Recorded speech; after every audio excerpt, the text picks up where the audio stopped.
Romário era um exemplo perfeito de alguém que dizia muito e fazia ainda mais. Enquanto muitos jogadores famosos de hoje passavam horas na academia buscando ser os melhores, Romário achava que treinar era só perda de tempo. Ele arranjou um jeito de ficar fora até tarde da noite, sem preocupações. Quando assinava contrato com um clube, deixava claro desde o início: não vou treinar de manhã. Ele nem precisava colocar isso por escrito. Conheça a história desse jogador que desafiou o jeito tradicional de treinar e alcançou sucesso extraordinário no futebol. Romário cresceu na comunidade do Jacarezinho até os 3 anos de idade, quando se mudou para a Vila da Penha. Seu pai, Edevair de Souza Faria, fundou o time de futebol Estrelinha, onde Romário começou a jogar. Ele aprendeu a jogar futebol nas ruas e nas quadras de futsal. Logo se destacou entre os outros meninos e começou a jogar com os mais velhos. Em 1979, um olheiro o descobriu e o levou para fazer testes no time infantil do Olaria. Romário se destacou logo de cara, sendo artilheiro e campeão carioca na categoria infantil em 1979. Depois ele foi para o Vasco da Gama, mas teve que esperar 1 ano porque era novo demais para ingressar no clube. Quando finalmente entrou na categoria juvenil e juniores do Vasco, Romário mostrou seu talento, sendo artilheiro por 3 anos seguidos, de 1982 a 1984, além de ser bicampeão em 1983 e 1984. Isso mostrava que Romário estava se tornando um dos maiores artilheiros do futebol. Ele começou sua carreira profissional no Vasco em 1985, e sua estreia oficial foi em 6 de fevereiro, em uma vitória por 3-0.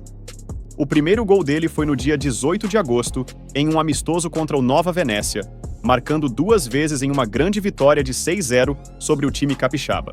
Ele começou a chamar a atenção dos fãs e dos jornalistas durante o Campeonato Carioca de 1985, onde ficou em 2º lugar na artilharia. Ele era visto como uma grande descoberta e assinou seu primeiro contrato profissional em 1986. Nesse mesmo ano, ele jogou ao lado de Roberto Dinamite no Vasco, formando uma dupla de ataque que ficou famosa.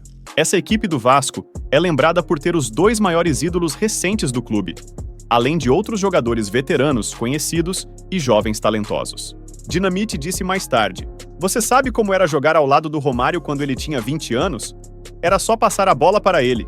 De cada 3 passes que chegavam a ele, 2 acabavam em gol." Romário começou a jogar pela seleção brasileira desde que era jovem. Em 1985, ele foi campeão e artilheiro do Campeonato Sul-Americano Sub-20, mas já estava tendo problemas com os treinadores, algo que se tornaria comum. O técnico Gilson Nunes, irritado com a falta de concentração de Romário, que preferia flertar com as mulheres, não o incluiu na lista dos jogadores para disputar e vencer o Campeonato Mundial Sub-20 na União Soviética. Naquele ano, Romário venceu a Taça Guanabara de 1986, seu primeiro título como profissional, marcando 2 vezes na final contra o Flamengo. Mesmo com Dinamite ao seu lado, ele foi o artilheiro do Campeonato Carioca do mesmo ano, com 1 gol a mais que o veterano ídolo. No entanto, o Flamengo venceu o 2º turno e derrotou o Vasco nas finais. Entre 1987 e 1988, Romário fez história no Vasco, conquistando o bicampeonato carioca. Nas 2 vezes que enfrentou o Flamengo, Romário devolveu a derrota do título de 1986. Na final de 1988, fez um gol incrível contra o rival histórico, aplicando um drible por cima do goleiro Zé Carlos e quase entrando no gol junto com a bola. Naquele ano, ele já tinha em mente um objetivo ambicioso: marcar 1000 gols, assim como Pelé. Com apenas 22 anos, ele declarou: "Podem cobrar, ainda vou impressionar muita gente. Vou chegar ao 1000º gol." A transferência de Romário para o PSV custou 6 milhões de dólares, tornando-se na época a contratação mais cara de um clube estrangeiro para um jogador brasileiro, superando até mesmo a venda de Zico para a Udinese, da Itália, por 4 milhões de dólares. O contrato de Romário foi impressionante. Um salário de 1 milhão de dólares por temporada, além de muitos benefícios, como uma casa luxuosa, passagens aéreas, carros e muito mais.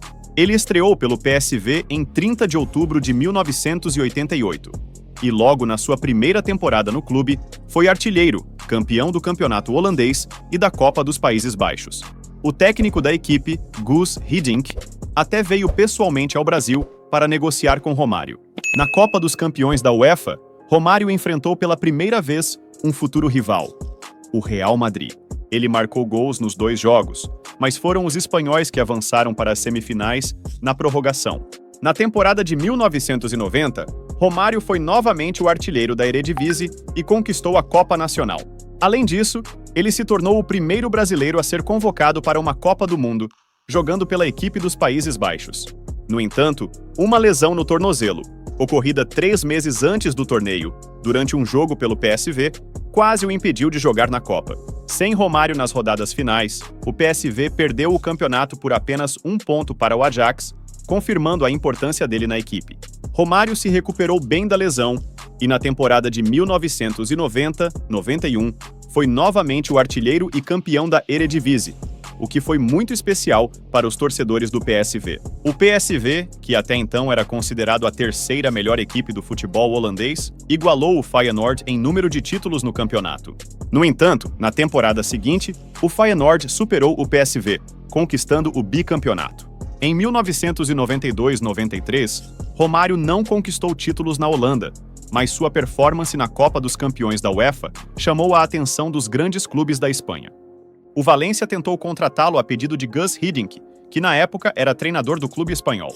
No entanto, Johan Cruyff, treinador do Barcelona na época, conseguiu convencer a diretoria do clube a contratá-lo. Romário chegou ao Barcelona como o jogador brasileiro mais bem pago do mundo, com um salário de 1,4 milhões de dólares por temporada, e teve um excelente início no clube catalão, marcando 14 gols em 8 partidas na pré-temporada.